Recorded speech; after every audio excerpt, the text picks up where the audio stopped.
Hello everyone, I am Inesh and welcome back to Motorsports Over Chai. I am back with Ojas, Aman, Somil, Goresh and Rod, and we are really happy to have you all back here. This time we are just over the two races of the triple header of the season. We just went through Austria and what an amazing race it was. For me personally, yes it was. And we are going to be talking about some major changes in MotoGP as well. You're going to be introduced to a new rider, so stay tuned for that. You're going to like it a lot. A few major things that has happened. We are going to discuss about the new car regulations from 2022. So starting off with the Somil, let's. I guess we should start with the regulations first, and then we'll move on to the race. Of course, the technical regulations are in. We've seen the first images of the 2022 Formula One cars, and they're good. They're somewhat okay. Still a very long boy, this one. I'd like to call it Pinocchio because of the gap between the halo and the front wing. It's just mighty long. But is that the main point? I don't think it is. The main point is that we have to focus on the racing. That's what's important for sure. Even the current cars, they look good. They look quite intense and aggressive in the way they are, but the racing is not here. So what does it matter, right? Eventually, it's all about what you see and what you get in terms of the product. So I don't have any opinions on the 2022 cars per se right now. It's okay. I mean, it's a bit of a shift. It's slightly long, and it slightly feels slightly.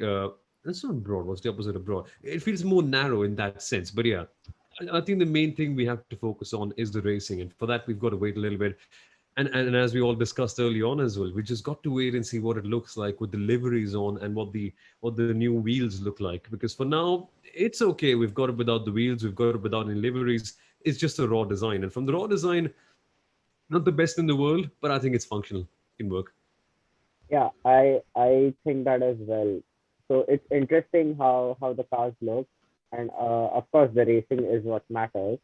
And the thing you said about the cars looking a bit narrow, I think that comes down to the Pinocchio nose, as you called it, the space on the halo to the tip of the nose. I think it's just as it's a continuous line, it's a continuous like a smooth line now instead of a dip.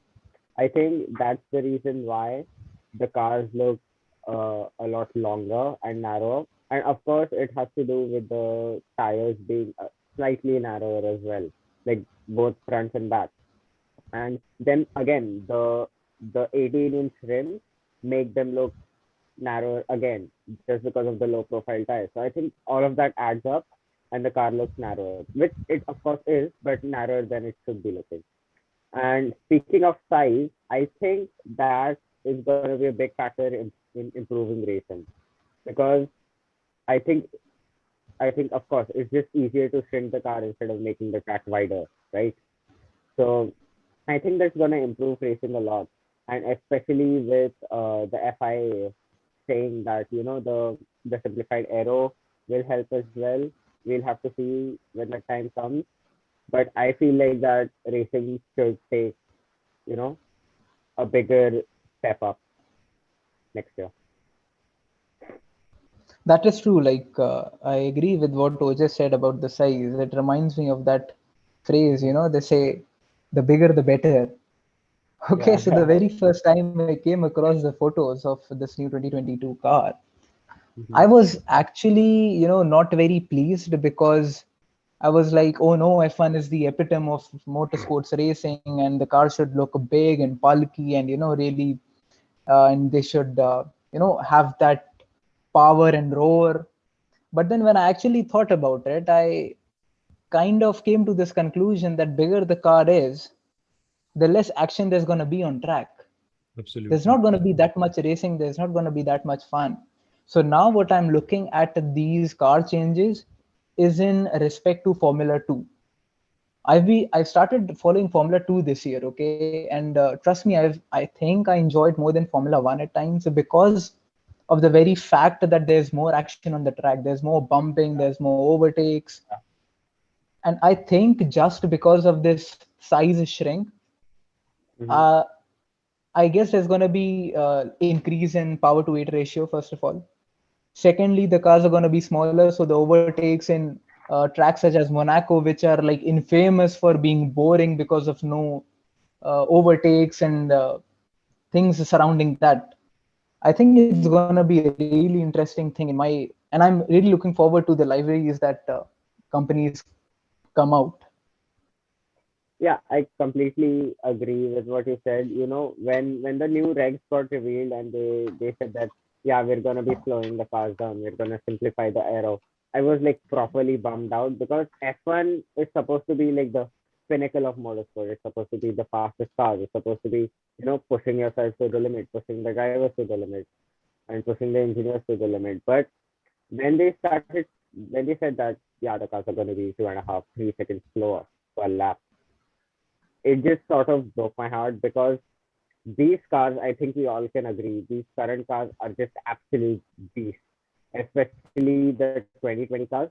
I think they're gonna be some of the fastest we're gonna see for a while. So it was certainly heartbreaking, but I say that if it's gonna improve racing, then bring it on, and Hmm. especially at Monaco, then definitely bring it on because that's an amazing track.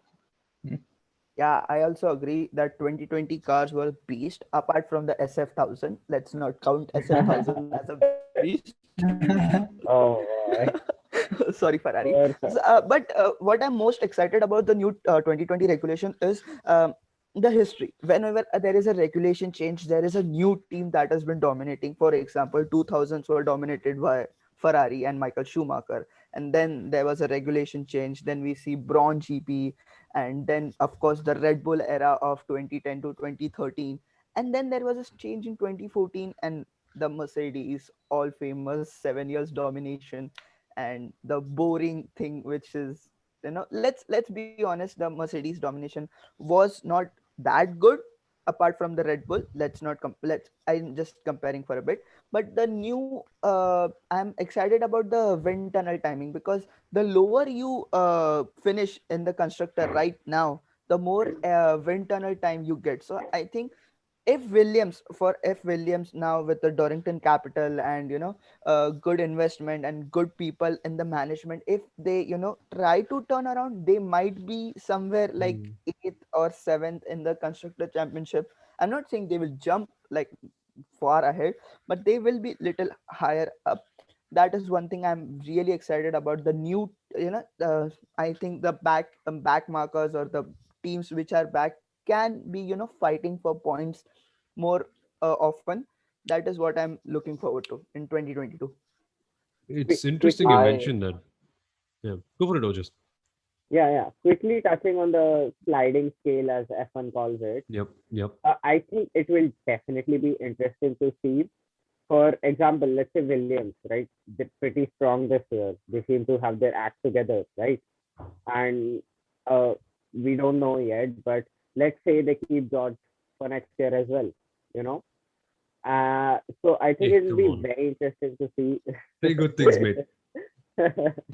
uh, like for them, wouldn't it? It sort of plays very well into what Toto Wolff was saying about Red Bull recently, about him having comments that Red Bull, not Red Bull, but Mercedes have stopped development. Now, let's be Yeah, honest, every team has stopped development. You don't develop your yeah, 2021 car far beyond at this stage. The true, plans true. are made beforehand, the upgrades are already designed in January and February, and they just keep on rolling out later on. So development has gone, Correct. it's stopped. But he's sort of sparked up this mind game in a way by saying that Mercedes has stopped That development. was And complete mind games by Toto, it yeah. was. and It very was. clever move. I And think The that's that only was thing Toto just was that praising scares me him. a about this scam car change is that at Red I'm Bull. afraid Red Bull might lose their grasp that they have right now of the hybrid era right when it is coming to an end. I just don't want to see that Yeah, while going into 2022. it's too little, too Well, late. Let's be honest. Yeah. I mean, in well, terms of well, Honda, Technically, Red Bull is not losing the grasp of the turbo hybrid era because mhm. it's still gonna be turbo hybrid. I think the engine will still be a strong contender next year. But coming to the Toto comment about we have stopped development, I think that was just a straight up stab at Red Bull and getting people to say that Mercedes is only losing because they stopped developing and Red Bull is still going for it. Mercedes will come back tomorrow. Sorry, next year. You know what Hmm. I mean? And I feel like it's just to generate headlines and just take a stab at Horner again, because we've seen that go on quite a lot in the press conferences and just overall as well. So I think I'm gonna call bullshit on the top development, because I don't believe that this during this sort of a championship fight, this is gonna stop developing. Of course, they won't, you know, accumulate all resources to developing this year's car, but I still think they'll be making upgrades, but silent upgrades. Yeah, but I'm the thing I'm gonna is, go with yeah, I'm gonna go please go with ahead. Ojas. Sorry, I'm gonna go with Ojas because I think if I remember, the similar thing happened in 2018 where Mercedes were like, we are not we are not upgrading, and we are on the same path, and then after the summer break they were on the roll. Ferrari was nowhere, and of course there was Yeah. some rumors as well that Ferrari has just given up on the championship after Germany, which was kind of true if you ask me.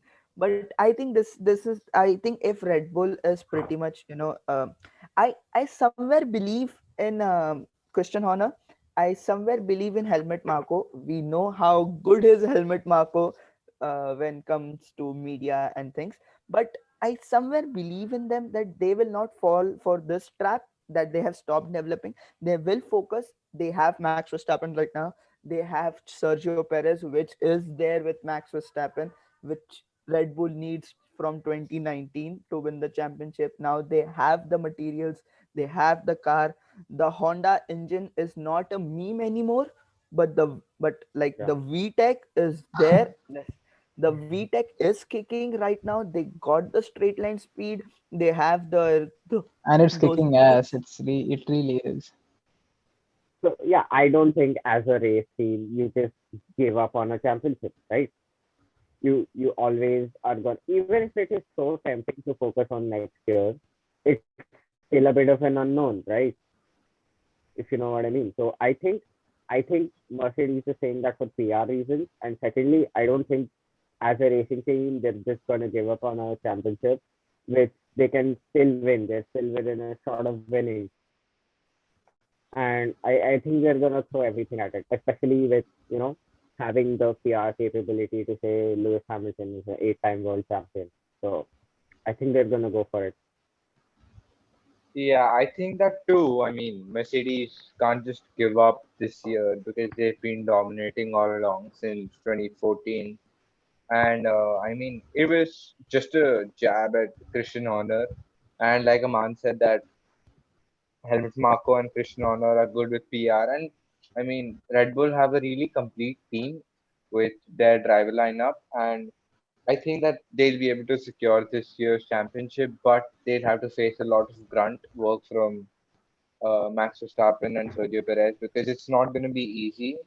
Not very easy though. It's going to be a little easy, and Mercedes are just going to throw everything at them, and we just see what happens in the next races.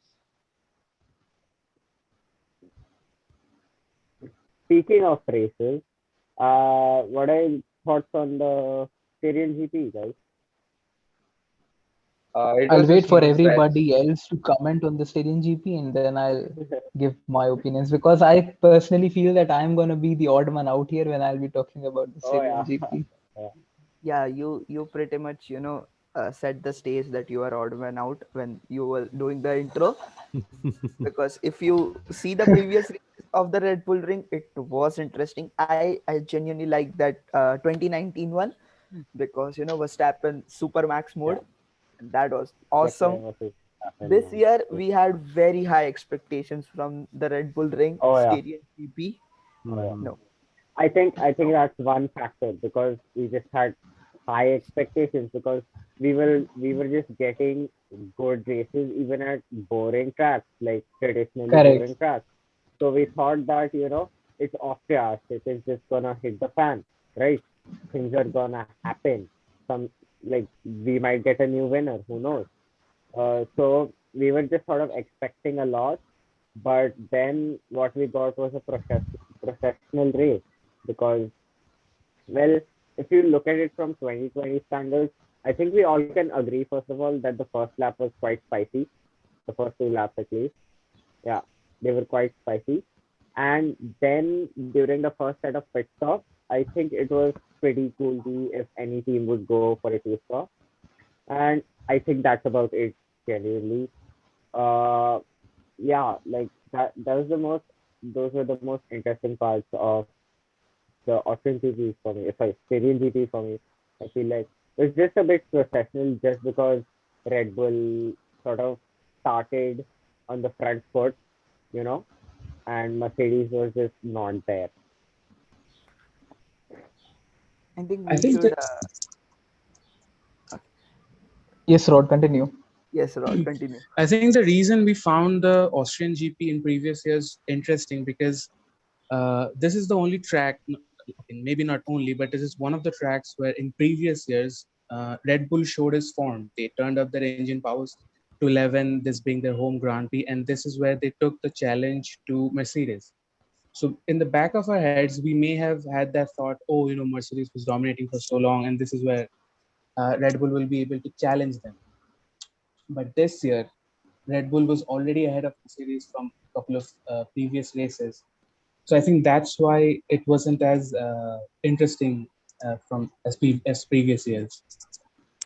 I completely agree with that. I completely get where you're coming from, and I think that's what happened, you know. Because we had an expectation that this is the race where Red Bull shines, this being the home Grand Prix and all. But Red Bull Yeah, has already been shining for quite some time exactly, this year. exactly, exactly. They already have been challenging Mercedes, so they just sort of went ahead even more, you know. Right, right. I think now Max Verstappen leads with 18 points in the championship. Yeah, I think it's somewhere just below 20 points. Yeah, Right. That's incredible. I mean, I don't think this has happened since the 2018 season. yeah. I That's like leading ahead of this. Mercedes. No one would have believed it at Yep. all. Hockenheim 2018, the last time Mercedes didn't lead the drivers or the constructors championship.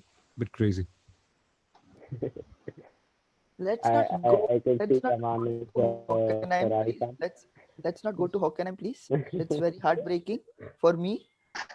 Yeah. Please, let's not go there. Let's avoid that topic. I guess everyone has made it pretty clear about their opinions on the Stadium GP. And I guess now it's about time I justify my opinions about the Stadium GP. Okay, so starting off, as Ojas picked up on what Aman said about expectations that this Stadium GP is going to hit the fan. But well, what I personally feel is when I opened up the telly that day in order to see the Stadium GP, I had zero expectations, absolutely zero expectations for a very classic race. Okay, like filled with all sorts of drama and clash and overtakes, blah, blah, blah.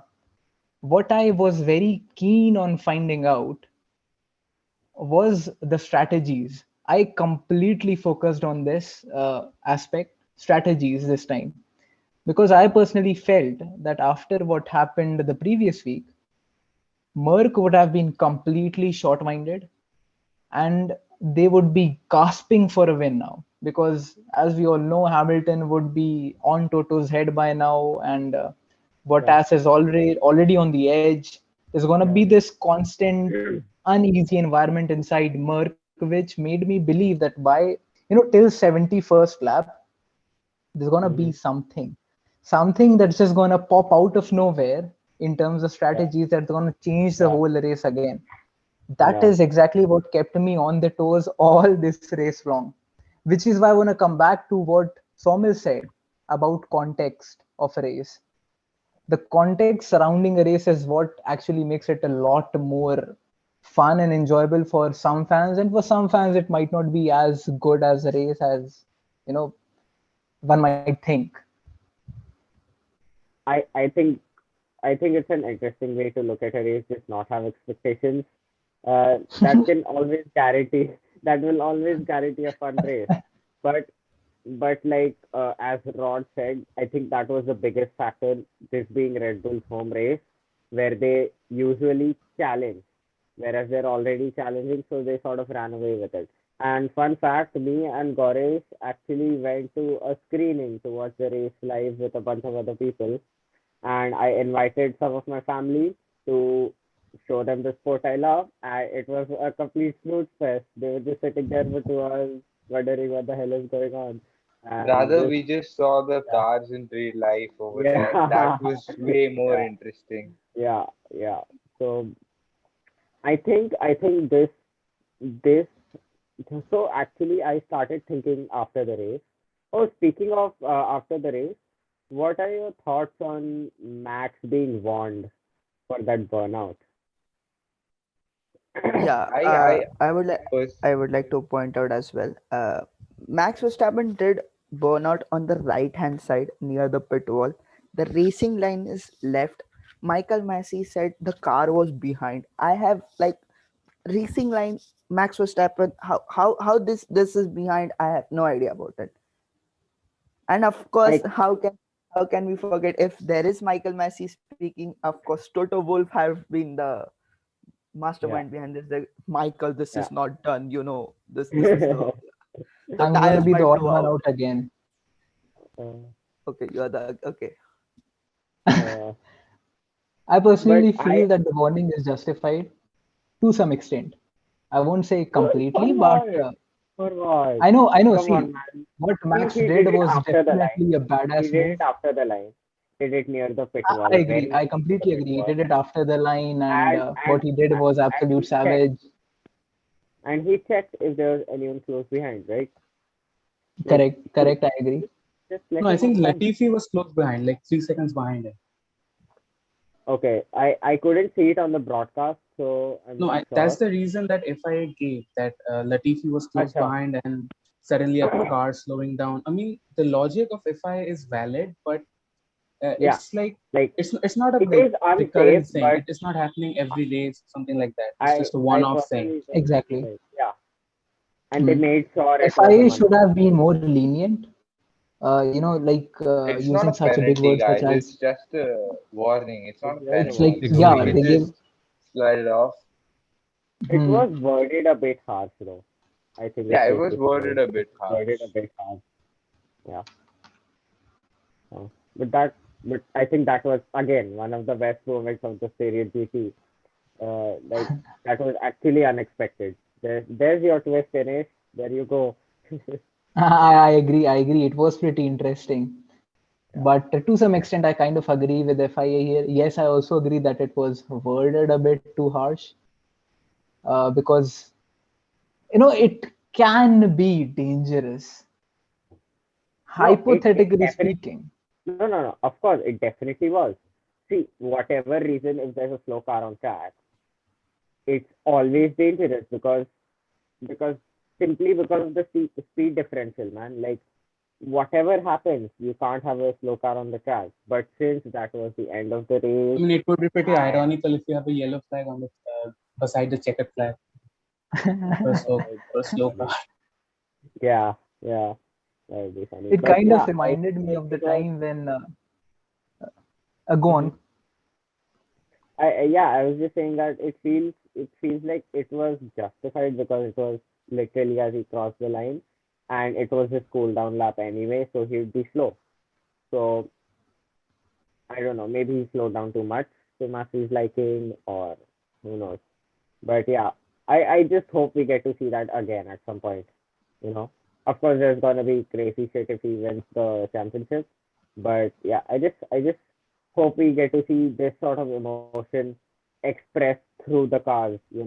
Because Now, of course the drivers are celebrating.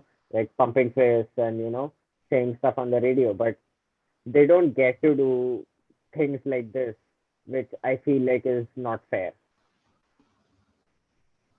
now I Yeah, have a question.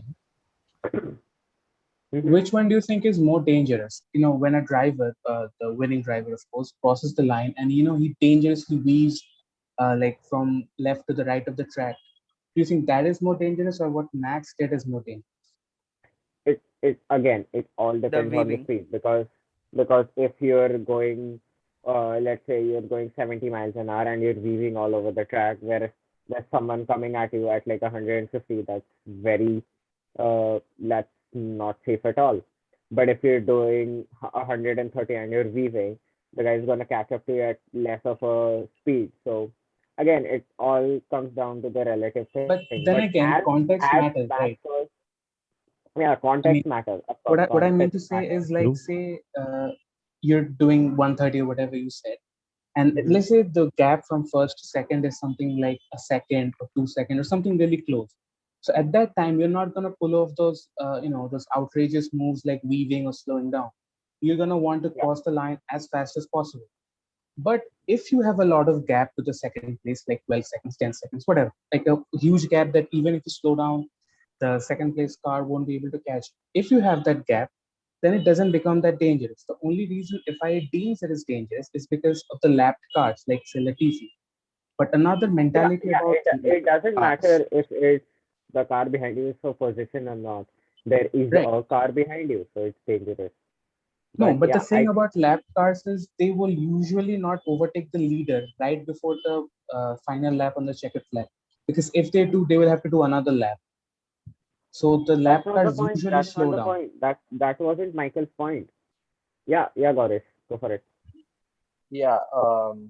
So actually, what I have to say about this is, it's very subjective. I'd say, like Max had Latifi 3 seconds behind, and where you can see Sebastian Vettel in 2015 Malaysian GP, very first one with Ferrari. He was weaving all along, and that was just 4 to 5 weeks, and then he came back right to the pit wall slowly, and then had his cool down lap. And there was a car right 7 to 8 seconds behind. I mean, it's just very subjective that this warning could be handed out.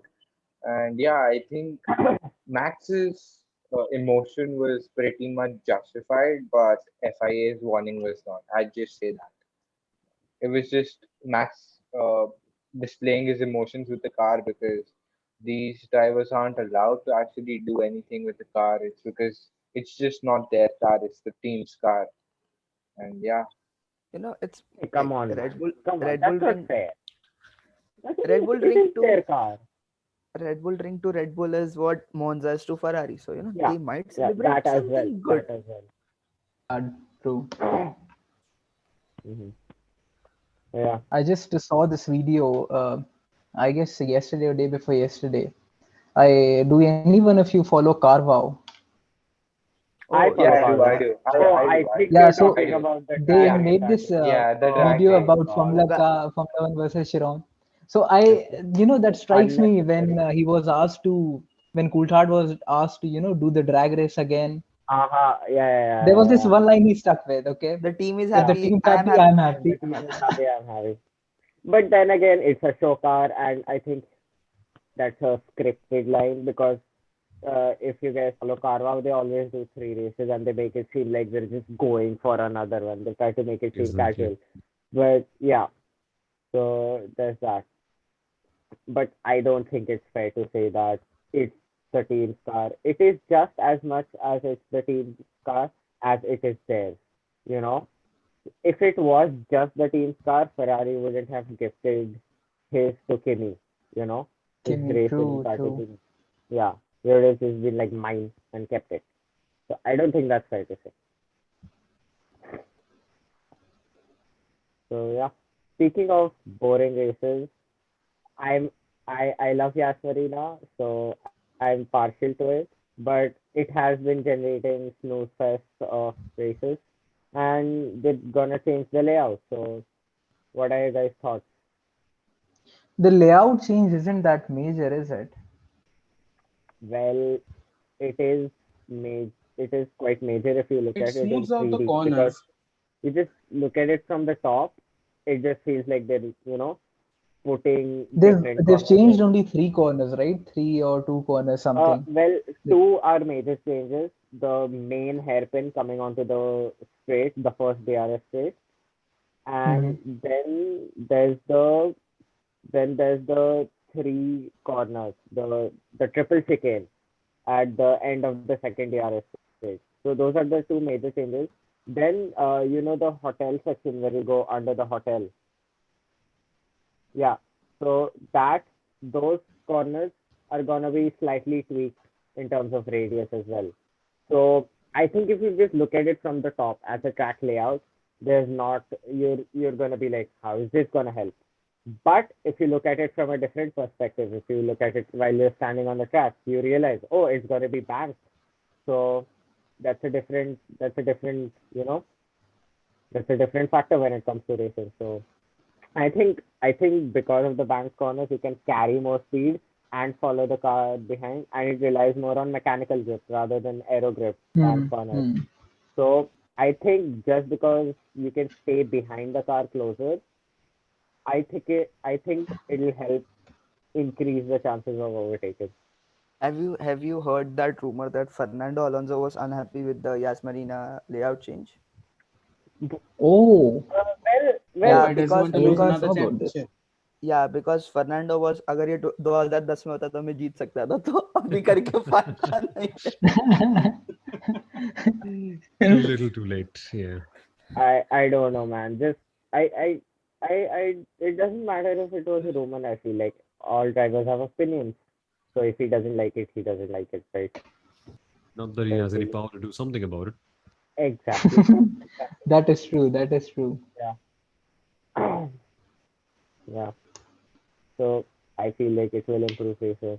But what is okay? I'd like to ask. Like I haven't had this big of a sample size, but what are your issues with Yas Marina? Is it just because of the racing, or is it the layout as well? Like, is the track not interesting enough? Because I feel like it is a hoot to drive. Like, of course, I Yeah, haven't driven I it in agree. real life. I agree. Yeah. I like Yasmarine as well. I'm a big fan. But then, yeah, the racing is just boring. It's just like mundane to watch. We see the car leading all along from the start to finish, unless there is a yellow flag or a safety car, I'd say, or a VSC even. It's lucky to even have a VSC in Yas Marina, but then the racing is just boring over there. The layout is, I'd say, okay, up to the marks. It's fun to drive with the corners, twisty turns, and it has a lot of high-speed corners and slow-speed corners. It's a good combo, I'd say. I Yeah, think the same it's just reason that right, go ahead, sorry. Yeah, no, no. You continue, continue. yeah, got it. I I, think the I same think, reason that what is it, Sochi is boring applies for Yasmin as well. It's a 90-degree corners. I mean, I get it. There's hard braking, but F1 cars don't turn that well. So I mean, even if it is 90-degree, a car won't turn in a 90-degree sense, right? So that's what ruins the racing. Say you're going side by side with another car, and when you approach one of these 90-degree corners, that's when things become a bit unstable. And it's the same for I don't, Sochi and Yas I, Marina. I don't, I don't think that's fair to say, because if you exclude the, okay, let's look at a particular section of the track. Let's say the hairpin coming onto the first DRS straight. Firstly, there's a hairpin, okay, just before the straight. So cars are accelerating out of it. Then you immediately have DRS, and then you come into a sharp corner where there's hard braking. So, well, just two of those factors, DRS plus hard braking, should make for good racing. And I think me and Somil were talking about this like last year or something, that if you just look at Yas Marina as a track, just its layout, it looks like it's gonna be a good layout for racing, but it just doesn't happen. And I think all of that is down to many different factors. Somil, do you remember that? There's just too many corners, man. There's just too many corners for it to be any good. I mean, that triple chicane segment, I absolutely hated, hated to bits. And even that final bit, right, when you come from turn 15 to turn 20, more or less, it's Mm-hmm. fine to drive on when you're on your own. You need a few technical corners here and there. But when they're all sandwiched into this one particular segment of the track, when you're already coming off a hard zone to follow in the triple chicane, just doesn't help. Just doesn't help for any series. Even GT3s end up having bad races over here. So, I mean, it's just a Oh given. wow. They had to do it at some point of time, and the turn 5 6 segment doesn't help either. So the intention here was never to make a very good racetrack. I mean, of course, it was, but it was second priority to making a very good facility. And that's what you need, right? You need an extremely long straight. You need two pit lanes. You need technical corners here and there. Sure, they tried it, But tell me, what is it that's good about the circuit apart from turn 2 to 4? Do you see anything? I don't think there's any other good corner apart from that. So there's that one bit, but they'll be working on that luckily, and we only have to see to find out now. What's your opinion on the new Jeddah circuit, which has 23 corners, fast right hand? What's your opinion on that? It's a modern day tilt room, man. We have to wait and see. The onboards are just Nah, onboards. From the onboard perspective, to be honest, even Sochi looked interesting. I'll be very honest. From the very first onboards that we Correct. saw, I agree. even Sochi was like, "Oh, Sochi, man! Look at this. The Olympic Stadium. It's nearby the sea. It's an amazing circuit." Was it though? So we've just got to wait and watch, I suppose. Try and test. you can see from the top. Like, thank you, Ines. You have the track map right here. If you just look at this without actually physically looking at the circuit, the layout actually looks pretty raceable because you can see that the sorry the corners are heartbreaking. They're like technical as well, and there's two very long straights for slipstream overtakes. But then you look at the hairpin, and you look at the hairpin right here, and it's just a weird proportion. I feel like, it's not as tight as it could be, if you know what I mean. Also, as Soumil said about Sochi, it's getting replaced by Agora Drive. So I haven't heard of Agora Drive, to be honest. What are your guys' thoughts on it? I've not heard about the track at all. Agora Drive reminds me of Suzuka and Portimao a little bit. Interesting. The second corner, the part where the pit lane feeds into, there's this onboard drive of a Peugeot 908, I believe. You can look it up on YouTube. And the reason I'm recommending this particular video is because it's a slow car. It's a TC car, so it's a slow onboard. So you'll actually have time to take a look around properly and like see the corners and stuff. Now, the part where the pit lane feeds into the second corner, that is, I think it's a bit tight. Like, say someone is coming out of the pit lane and someone is going through that second corner. There may be some incidents over there. And apart from that, the track seems pretty okay for me, to be honest. And I think it's gonna give us some interesting racing. I think, but then again, for on boards, like Somel said, we won't know until we actually race it. So far, the only thing I've seen about the track is just the layout from the top and the name. And I've heard that it's going to be a high downforce track for F1.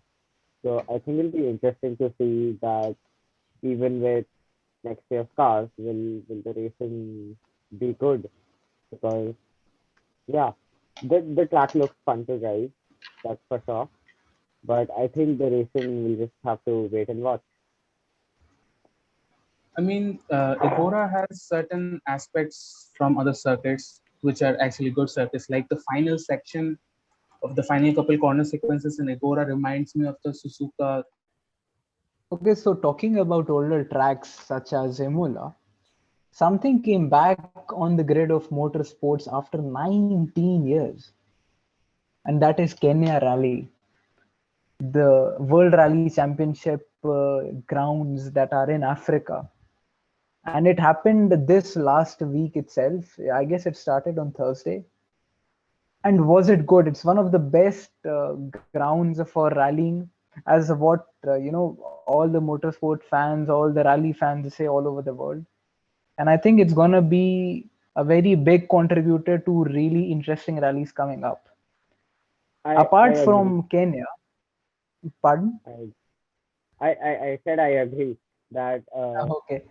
Kenya is a classic rally stage. It's very nice. It's very flowing, technical at some parts too, and it's just classic rally. It reminds me of the Group B days, which was just 4G. And yeah, I'm happy that it's back, and it's cool.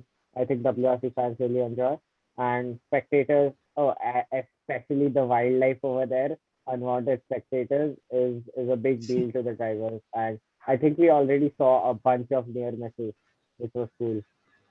So yeah, Another thing about this Kenya rally, I just came across this news. I'm not really confirmed or how true it is, but the Kenyan authorities confirmed that the Kenya rally will take place as a part of the WRC round for the next couple years as well. So expect to see Kenya rally again next year.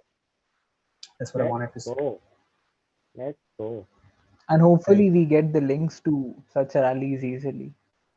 I mean, you Yeah. can sign up So- for WRC Plus with like Indian money. I think it's like 4,500 per year. Or there's some other ways you can get it. I'm not going to go over this. Other ways. You get my drift. Anyway, this week was a big week for endurance. We had another classic sports car race at EMSA over at Watkins Glen. And Mazda was able to defend its victory from 2019. We skipped over 2020 because there wasn't a race in 2020. The 55 Mazda was able to defend this victory of Harry Tinkle, Bombarito, and Oliver Jarvis, followed by the two Acuras, 60 and 10. And in LMP2, it was once again Win Autosport of Tristan Nunez and Stephen Thomas and Thomas Merrill, who took the class honors in LMP2. And well, in GTLM, once again, it was a number 3 Corvette of Taylor and Garcia. And in GTD, it was Bill Power that took the victory in BMW M6 of Bill Oberlin, Robbie Foley, and Adrian Reed, I think it was. And LMP3, now LMP3, well, it's an IMSA race, and LMP3 with this usually a lot of attrition. Now, Riley Motorsports once again took the victory in LMP3 of Felipe Fraga, Scott Andrews, and Carl Robinson.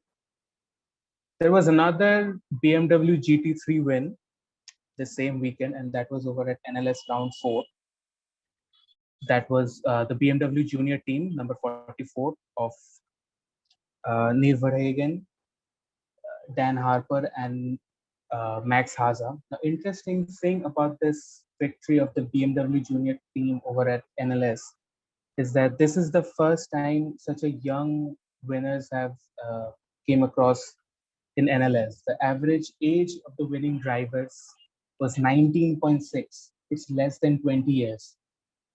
So this is the first time such young drivers won a race in NLS, and it joys me to say this, that we over at Motorsports Over Chai were one of the first people who became aware of this fact, and we were not the commentators, not the journalists, but us right here.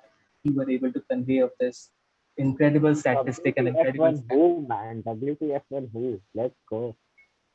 yes, and we were able to inform of this fact over to the drivers, and we were also able to get a dialogue with Neil Verhagen, one of the drivers of the BMW Junior team, and we asked him if this victory in this NLS, he's 20 years old and he's from the US, so it actually lined up perfectly with the question that I wanted to ask to him, and which I did, of course, is that does this win secure him a lineup in the upcoming BMW LMDH program for 2023?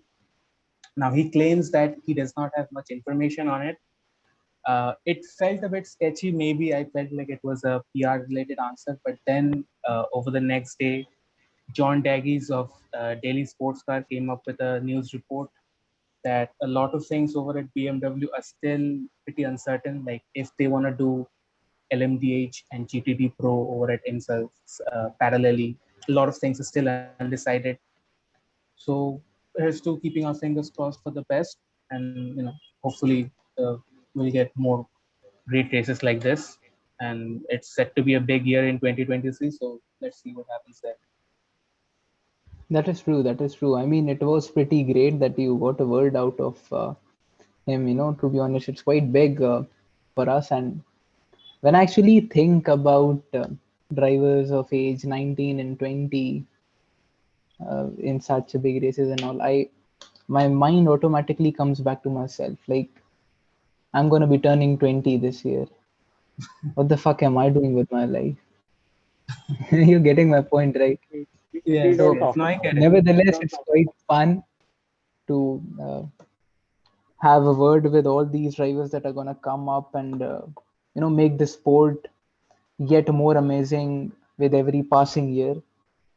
So I It guess that's a very really big deal. shocked me that drivers of such young age was able to master a circuit like Nordschleife, and not only master, but That is true. That is against true. veterans of Audi, of Mercedes, and of course other BMW drivers as well. These were veterans, and these kids, these essentially their kids, I, really I, went up I against agree. them, and they won. I mean, yeah, Nordschleife being that track which was named as the Green Hell, I guess, by Sir Jackie Stewart, yes, it was. like one of the OG Formula One drivers of all time. He comes and names the track the Green Hell. Sabine Schmitz, who absolutely smashed this track all the years she was racing here. I think And that then I seeing all think these fairly not. young people, I, Continue. I guess it was Sabine. I might be mispronouncing her name. Maybe I'm No, sorry Sabine if it I've is done Sabine, so. Sabine Schmitz. Sabine, No, it is Sabine Sabine Schmitz. Smith. Okay. So it actually amazes me to see such fairly young drivers come up and absolutely nail this track. Yes. Another thing is something I noticed very recently is that a lot of young drivers of age, like say 18, 20, are taking up the non-formula way. Like they're choosing not to do open wheeler series, like go up the ranks from F4, F3, F2, and maybe F1. They're going head on, like from a really early age, to this prototype and GT racing scene. I mean, take this BMW junior drivers, for example, these street drivers. Apart from them, there are a lot of other drivers like say Franco Colapinto, um, that just took up prototype racing over at European Le Mans series. I mean, I think he's like he turned 18 a couple months ago. I think an 18-year-old kid. He was 17 when he started, I guess, prototype racing. But a 17, 18-year-old kid is racing LMP2s, LMP3s at classic European tracks like Paul Ricard, and I think he even did Asian Le Mans series. But I think it's very interesting that young drivers like this are choosing not to go over to the open wheeler Formula way. Another driver like Phil Hansen, the United Autosport gem, I should say. Drivers like this, I think it's very interesting, and we should keep an eye on these drivers for the coming years. Okay, everyone, I guess it's about time we shift our attention to introductions over chai. And starting off today, we have Goresh introducing Theo Porcher of Formula 2. And followed by Goresh, we have Aman introducing Maverick Vinales. And very interesting thing about Maverick Vinales, we are going to discuss this very episode. Handing over to you, Goresh. Alright, so good morning everyone, and today I have the honor of introducing Theo Pocher. He's a 17-year-old French Riviera-based driver who's racing in Formula 2 this year with ARD Grand Prix, and he's backed by Alfa Romeo, or I'll say Sauber company behind the Alfa Romeo Racing Formula 1 team. And Porsche has been an excellent driver up until now. After his first three brilliant years in car racing, he made his single-seater debut when he was aged 14 in the French Formula 4 in 2018, and he won the junior title in his rookie year for the drivers. And when he was of age 16, he had a class win at Francorchamps and the fastest lap in his second race. And he was arguably the best driver in his class and his series. And in Formula Renault 2.0, would have been ideal, but then that did not exist back then. And he did 2 years of French F4, which was the only option until Porsche was 15, I'd say, yeah, 14 to 15. Yes. He also planned to join Ralf Schumacher's US racing team at F4 2019, but then he almost signed, and instead he joined the Sauber junior team, and that was that wasn't a very simple branding deal. And then he moved on to F3, where he finished in the top four, and then currently he's racing with ART Grand Prix in Formula 2, and he's had four race starts in Formula 2, and he's just 17 years old, and his driving style is, I'd say, rather very conservative but very aggressive at times. And I've been following him for, I'd say, 2 to 3 years. When I used to watch Formula 4 and the French Formula 4, I've been watching it for quite a long time now. And one of the most remarkable races of his was the F3 races in Red Bull Ring, where he started from 20th P20 and ended up in P4. That was just an amazingly stellar drive. And he was the fourth quickest on the track as well. So, I mean, being there in P4 made sense to him. And he also had quite a few wins in Formula 3.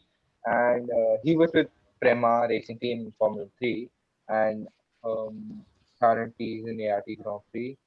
And he has a long-term F1 plan secured for him, as he's backed by Sauber, that backs Alfa Romeo Racing Team. So yeah, I mean, he's a pretty great driver, and yeah, that's the co-chair for you. Yeah, Now moving Theo has on to just been dominating since the start. yeah, Since go on, he Otis. started, since he started F3, as he said, in his rookie season, he finished in the top four, and I think in 2020 he finished in the top two. I'm not sure about that, but yeah, and then now he's in F2 and he's won the Monaco GP. I think he's gonna be one to watch coming into the next few years. Maybe Kimi's potential replacement as he signed for Alpha. Who knows? We'll have to see.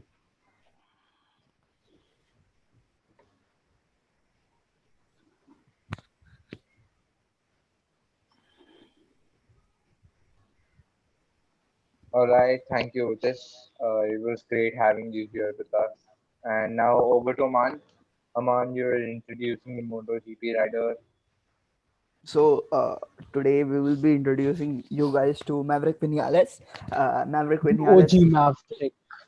the OG Maverick. The Maverick Vinales right now, currently speaking at the time of recording, is a Yamaha Monster Energy Factory team rider currently. But there is a shock move. He told the Yamaha guys that he's leaving. Uh, there are rumors that he might end up in VR46 Ducati. There are rumors that he might end up in Aprilia.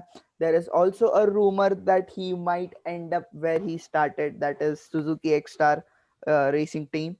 There are pretty rumors, but talking about Maverick Vinales is 2011, no, sorry, 2013 Moto 3 world champion with Team Clio, and then he moved up to HP40 Racing in Moto 2. Then he made his debut with the returning Suzuki team with David Brevio, which is now in Alpine F1 team. He made his debut with the Suzuki. He gave Suzuki their first win in the British, I think, Silverstone GP, and that was one epic race. To be very honest, the wet race 2015 season was very epic in MotoGP standards. Maverick Vinales was the top gun, the hot shot. Then he signed for the Monster Energy Yamaha with Valentino Rossi being next to his garage. And to be honest, Valentino and Maverick had a good relationship. They were kind of like friends and they shared the details, not the much details, but details. I like Maverick because he's there on the pace. He had a one lap pace, he had a race pace. I don't know what's the problem right now, but there is something fundamentally wrong either with Maverick Vinales or with the Yamaha management. But he's not happy with the Something might be Yamaha. going off inside the Sorry. relation between Yamaha. something off might be going inside the relation between Yamaha and Yeah. Maverick. I But personally want him to go to Ducati, personally speaking, because I am a bit inclined towards Ducati. I personally like the team, and before he signed for Yamaha in 20, I mean before he extended his contract with Yamaha, Ducati approached him because Ducati somewhere wants a Spanish rider in the Ducati. I don't know why is that happening, but they need either someone Italian or someone Spanish in their team. I have no idea about it. But मतलब पहले नहीं था अभी है क्या है वो idea नहीं है but talking about again Maverick man, he is on the pace. He was, I think at 2017 he was leading the world championship. If the mistakes, if you eradicate the mistakes, he would have taken the 2017 championship from Mark Marquez. And I just the he's not that aggressive, but yeah, he's the lean angle, the way he manages the tires, the way he approaches the apex, the acceleration. Maverick is on point with that, and I love it. That the M1 seems to be the problem from 20, I say 19. The rear grip is not there, the bike is unstable. Rossi has been complaining, there's an Vinales has been complaining, Frankie Morbidelli has been complaining, Fabio Quartararo has been complaining. There was one instant when Maverick but Vinales had no surprisingly, brakes. Sorry. yeah, I agree. But surprisingly, Fabio Quartararo, when he's on that bike, damn, does he become an animal? He's There is the right now the Fabio Maverick situation. I would sum up as the Ferrari 2020 situation. I was Uh, coming to that. Seb That bike is more Seb suited for Charles. Fabio, it seems. But this race, this Dutch GP that just happened on this Sunday, the very first lap, Fabio and Maverick, they do touch, Fabio and was then very Maverick aggressive. falls down. He was too Fabio was aggressive, I agree. But the way Maverick came back, oh I God, think that was I think good. if he had gone past Taka Nakagami, the LCR Honda rider, he would have caught Fabio at the end of the laps, but the 2 second gap was there. Taka Nakagami hold him pretty much. That is good from him I as agree, and well. and even in the case with the Nakagami, he had a really good place, like he could have landed on the podium. I He don't know is what exactly happened. he is that Nico Hülkenberg of MotoGP. So talking about Maverick Vinales, now talking about MotoGP, coincidence or I don't know, both Max Verstappen and Fabio Quartararo are sitting on 156 points in both of the championship. That is a very big coincidence. Another coincidence, they both won their respective classes as well. Like Max won in Red Bull Ring, and of course, Correct, correct. Fabio and Dutch TT, and pretty interesting. And one good thing about John Mir is back, and he is now, uh, you know, uh, charging up to defend his 2020 title, which most of the people say it was by luck. Mhm. I don't think so. It was he was there on the money. He was there on right moment, right time. Maverick, the now people to watch out for in MotoGP: Fabio Quartararo, Joan Zarco, Jack Miller, and now John Mir for Suzuki. Now that John would Mir be an as well. interesting. That would But I and was very surprised with how Bagnaia raced. He held off Quartararo, like he held him off for like a few laps or so, but then after 2, 3 laps or something, see that once Quartararo circuit, gained the lead, he just kept that on going forward, like one that second, two circuit, second, three that seconds, and then there circuit. was this huge gap. Most of the circuit, let me tell you, most of the circuit are favoring Yamaha or inline four bikes because of their corner speed. Ducati on a Mm, straight, if you look at in Qatar, Ducati just there's whoosh. nothing can be Ducati, true. But on the So corners, you cannot if you touch have Yamaha. seen if you see MotoGP, Fabio on the turn was attacking Pecco like anything, like Oh just a yes, small yes, gap and I he would agree, be I there. agree. And then on the straight, he was absolutely crushed by Fabio's bike. Fabio saying Pecco's bike. Bagnaia. But it was an interesting race all over, and seeing Maverick do what he did, was absolutely amazing because the previous race, I guess he came dead last, and now he's Yes, back yes, on the yes. podium again. That's classic Maverick. So, to wrap things up, Maverick Vinales has said Yamaha that he's leaving. We are not sure where he's going. Max Verstappen is leading the world championship in Formula One. Red Bull is leading the world championship in Formula One. There are interesting times coming up. This Sunday there is race again at the Red Bull Ring. MotoGP is on a summer break. I think 2-3 weeks, and then we are back. I don't remember which circuit, but then we spoke about the Rex, we spoke about the Sochi and Yas Marina layout changes. We also talked about the other things as well, the FIA Endurance burnout racing, thing, Kenyan Rally, comeback. and much more. And we of course talk about Maverick Vinales and Theo Portre. And that's it from our side. Thank you and goodbye. Thank you all for joining us today once again for this amazing episode of Motorsports Over Chai. And fill your glasses up again, and we'll meet with another cup of chai next week. Thank you very much. Thank you.